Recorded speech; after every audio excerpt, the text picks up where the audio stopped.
Yes, sir. What up, y'all? Welcome to No Moral Victories, man, or welcome back, man. If it's your first time, subscribe, like, comment, tell me how you feel. Today, we are reacting to, it said, the 9 craziest gang initiations, man. Let's see how this go down, man. Let's get it. To join a gang, the members need to know that you are someone they can trust and that you're worthy of the cause at hand. These insane rites of passage range from disgusting to disturbing to downright depraved. These are the 9 craziest U.S. gang American Gangster. initiations. 1. Getting jumped. The easiest and least violent way We of all getting heard into a about gang this. is to be blessed in. This is usually reserved for remember this family video. members or close associates of leaders. This will prevent them from some This was a video of a dude actually showing him get jumped in. This was wild. I the remember more seeing brutal this. and downright insane rituals that are coming up later in this video. But if I you don't know why they would film it, but any powerful contacts in the gang you want to join, That's you'll wild. most likely need to get jumped. One of the most notorious gangs ever in the U.S. is the Crips, and they don't let just anyone join this gang. To get in, you need to be willing to do something pretty shocking. The person who wants to join stands in the middle of a circle with gang members surrounding him in every direction. One person comes from behind him and punches him in the back of the head. If you fall to the ground, you need to get straight back up. Despite getting punches from 4 different men, you have to keep fighting back. And they beat him until his eye is bleeding. Once this is done, a member declares that he is good and Don't do it, kids. to join the group. If you can take a beating and are willing to fight back at all costs, then you can become a member. This is their rite of passage. As soon as the initiation is finished, they become friends. Welcome home.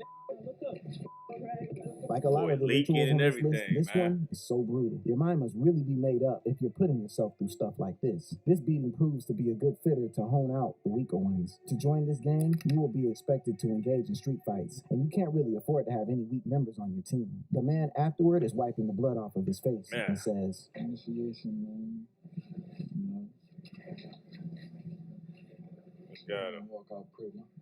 and when asked about the people who have just been brutally punching him in the Eyes head, he blacked and said, I everything. love my brothers, man. They did what they had to do. he explained how he got to the point where he stopped feeling the hit from the punches and was just feeling the concussion from his head rocking. Interestingly, this is he stopped feeling the hit from the punches Pants and was is all just feeling the down. concussion Come from on, his head brother. rocking. Interestingly, this Come on, initiation brother. practice is also used to join their rival gang, the Bloods. And according to Virginia police, it's much easier to join the Bloods on the West Coast than it is on the East Coast. In this report, it reads, a traditionally that. West Coast affiliated set beat-ins last 21 seconds, whereas East Coast affiliated sets last 31 seconds. And when you're getting punched in the Hold on, what? 21 seconds, 21 whereas seconds East Coast versus affiliated 31 sets seconds. last 31 Okay. seconds. And when you're getting punched in the face from all corners, 10 seconds can be a long time. Often with these gangs, you go in the same way you came out. Leaving these gangs involves another ritual beating and is known as being jumped out. 2. Jacked in. In 2008, 17-year-old Charles Brown hopped into the backseat of a car in Brooklyn. He took out a gun, held it to the driver's head, and told him to drive down the street. He told him to drive to County Route 109 to Silver's apartments behind the Concord Hotel. Once they reached this destination, he told all 3 people who were in the car at the time to sit motionless in the back of the car. He then took the car keys and walked out. The people in the back of the car couldn't help but think, if he's going to rob the car, surely he could have gotten us to leave. Maybe he wanted to keep them as hostages. However, once he got out of the car, he met up with the getaway car and sped off. Faced with this strange situation, they soon learned from the police that this was a gang initiation ritual. It wasn't about stealing the car. It was showing proof that you could do it. All that was stolen from them in this period were their car keys and their innocence. Taking the keys alone is the... Damn. Just shows that you got the heart to do it, man. That's okay. To be a common practice for the notorious Crips gang. Although this happened in 2008, it's still happening today across the U.S. According to an article in the Chicago Criminal Law blog in 2022, don't do it, kids. This has the dual purpose of showing that you are committed to the gang and giving other members something to leverage over you if you decide to turn rat. Hence why committing some form of violent crime is used as gang initiation ritual. He added, even if they do not come away with the car itself, it distracts police, diverts their attention, and makes it easier to perform other crimes when their attention is diverted. Meanwhile, carjacking remains frustratingly difficult for police to prosecute. If these gangs only take the keys of the car and not even the car itself, then prosecuting for this could be all the more difficult. Since 2008, 2008, the security of vehicles has become more advanced, but apparently this does not really matter to the criminals. It's all about the thrill of taking someone's car more than anything Thrill, else. huh? Sure, the anti-theft system Damn. will render the car I ain't seen useless, that one. but it's still a rush to commit the crime. If not entirely addictive, it does produce a lot of brain chemicals associated with vitality and power. So instead of skydiving or Hold on, it does produce a lot it said it render the produces. car useless. It said something about brain chemicals. Let's hear that one more time. What he said about brain chemicals. But it's still a rush to commit the crime. If not entirely addictive, it does produce a lot of brain chemicals associated with vitality and power. So instead of skydiving or Damn, he said that. Damn. Listen to that one more time. theft system will render the car useless, but it's still a rush to commit the crime. If not entirely addictive, it does produce a lot of brain chemicals associated with vitality and power. So instead of skydiving or jet skiing, these thrill seekers like to rob people's cars instead. 3. Robberies. It's not Everybody just got cars their you own have to rob thing, to join gangs. A woman who was wrapped in duct tape during a robbery at this store just got another shot. Police told her the 2 teenagers who did it were taking part in a gang initiation. How does she know that? How does she know it's a gang Into the initiation? North Carolina gang, the Cattown Boys. They were ordered to rob a store. It's unclear whether the gang gave them many instructions, but during the robbery, they took the cashier into another room and duct taped her so she wouldn't escape. And he grabbed me and was behind me, and he had a knife up to my throat. And he was telling me to be still. It was really nerve-wracking. This helps set up possible gang members for their future life and is a risk-free offering for the gang. If he completes the robbery, they have now added a competent criminal to their roster. If he gets caught, then they have filtered out another incompetent criminal. Damn. Is that what they're thinking? A risk-free offering for the gang. If he completes the robbery, they have now added a competent criminal to their roster. If they complete the robbery, they know this dude can get the job done with the robberies. If he gets caught and goes to jail, we know he can't do the robberies. If he gets caught, then they have filtered out. Everybody got bad days though, man. As well as shoplifting, burglary is also a common way to initiate yourself into a gang. When Lady Gaga's dog was stolen in 2021, investigators suspected that it could have been some sort of gang initiation too, where the dog would have given them a substantial ransom. But sometimes these gang initiations... They shot Lady Gaga, the dude that was walking the dog. They knew that dog was some money behind it. Have incredibly devastating consequences. On July 24, 2020, Xavier Carter and Demarion Sinkfield were initiated into the Rolling 20s Neighborhood Bloods, a gang primarily based in South Los Angeles. To join this gang, both of them needed to burgle an innocent person's home. Alongside them was a current gang member named Robert Freeman, who was brought along to supervise operations. Their getaway driver, Ryan Willis, was also brought along too. She said Sinkfield was recruited at the age of 12 and Carter was 19 during his initiation. The shooting, according to Broden, was overseen by Freeman, who was 26 at the time. They went up to the 3rd floor apartment of the victim, and when he answered the door, they burst open the door and attacked him. It's unclear whether he fought back or the robbers simply got spooked, but they ended up killing the man who lived in this home. They shot him straight in the back of the head. Sometimes it's better to be robbed by someone with experience rather than someone who has never done it before and who will fail to keep control of the situation. Take right there. Someone with experience. Listen to what he said again. They shot him straight in the back of the head. Sometimes it's better to be robbed by someone with experience rather than someone who has never done it before and who will fail to keep control of the situation. This was an incredibly drastic thing to do. Tragically, the man who was killed was engaged to be married and had 2 children. All 3 of his other family members were at home during this time. R.I.P. 4. An unholy baptism. When you are brought up into Christianity, you are baptized in holy water. If you want to join the biker gang Hell's Angels, you will undergo a much more disturbing form of baptism. Hunter S. Thompson, best known for writing the book Fear and Loathing in Las Vegas, was an American journalist who wrote about the Angels. On the outside, they looked like this incredibly cool biker gang, but when he found out how you could join this gang, he thought otherwise. Assuming you already own a motorbike and have a license to drive it, prospective members will also need you to do a little shopping. As Thompson writes, every Angel recruit comes to his initiation wearing a new pair of Levi's and a matching jacket with the sleeves cut off and a spotless emblem on the back. There are Hell's Angels branches across the U.S., and these rituals vary from town to town. But the key element is that this new uniform needs to be defiled, and sometimes they defile these uniforms in the most gruesome ways possible. Thompson writes, a bucket of dung and urine will be collected during the meeting, then poured on the newcomer's head in a solemn baptismal. And it doesn't end there. Don't think that you can just take them off and put them in the washing machine. As Thompson explained, these are his originals, to be worn every day until they rot. And you're probably wondering, wouldn't there be an incredibly foul smell surrounding them? Well, I'm out of there. Subscribe up real quick for me, man. Like up, man. It's right there. You could have already done it by now. Come on.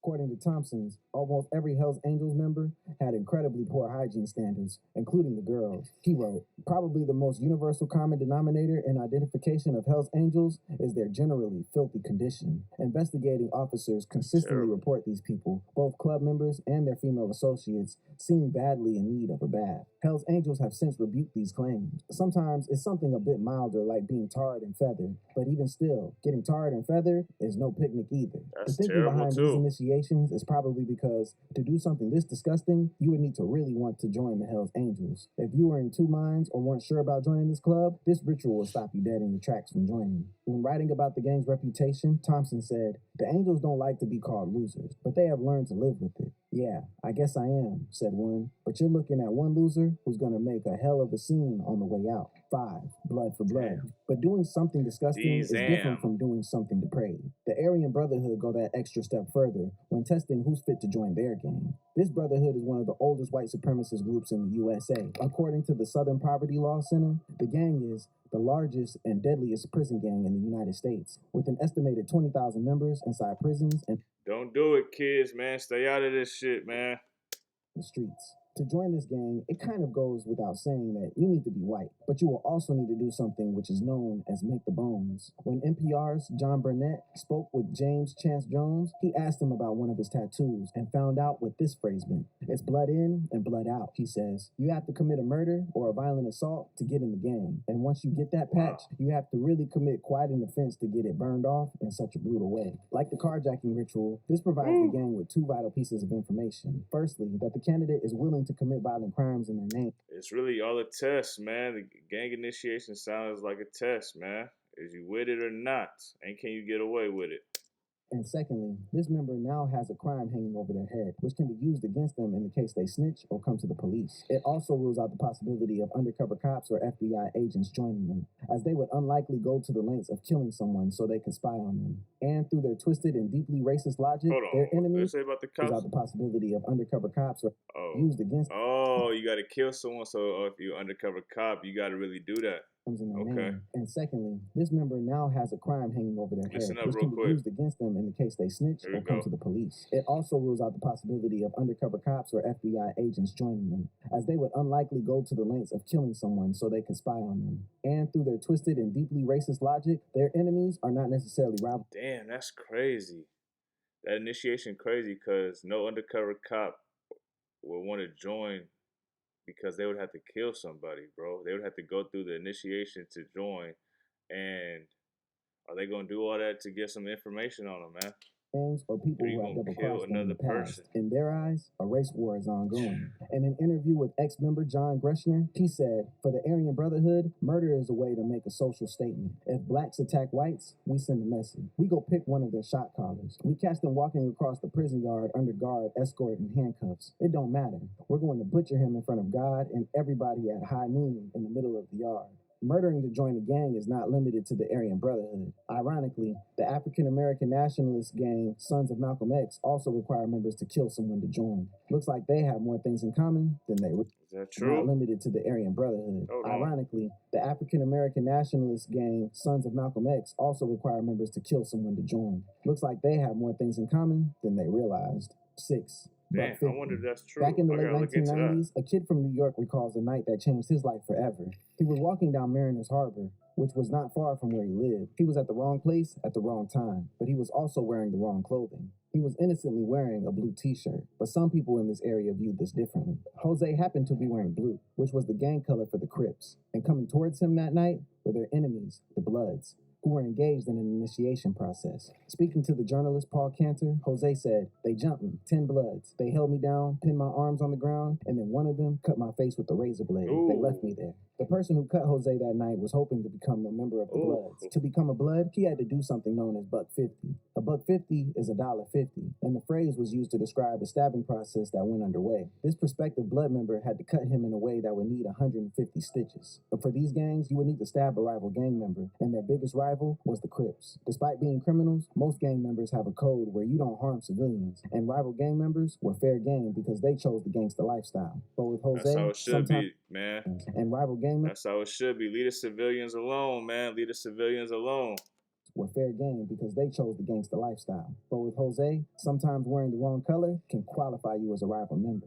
As well as the initial plan, this $150 slashing has had long-lasting impacts. To permanently alter someone's face will affect their everyday life decades later. Every time you look into the mirror, you're reminded of this event. Jose said, "I'm not in a position where I meet a whole bunch of new people every day." He explained, "I've been working this same place for 10 years, so me having this scar is just something I have to the people who know me. I see it in the mirror when I wake up. It's part of me." The person who inflicted this on him maybe didn't give it a second thought. The sad reality is that this obscene behavior has affected him permanently. Until this day, even though I probably haven't talked about it or even thought about it in years, until you asked, that experience affects me, he said. Because that happened, I'm probably not an outgoing person now. And when I'm around big crowds, I tend to feel very uncomfortable because something bad can happen. I'm not afraid, but you never know, right? 7. Triads. Although the triads are mainly based in Hong Kong, they do have significant operations in San Francisco, and their initiation rites for new members are rooted in the Chinese values of trust and respect.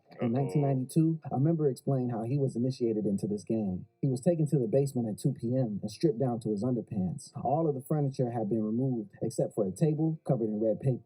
On the table were curiously 3 objects: a bottle of wine, a knife, and a piece of paper cut into the shape of a man. Red paper was also taped to the wall in the shape of an altar. 10 pieces of paper were laid out in a triangle at this altar. Members had to kneel on the floor with their knees facing these triangles. Another account found that this ritual contained incense and rice wine, as well as a butcher-style meat cleaver.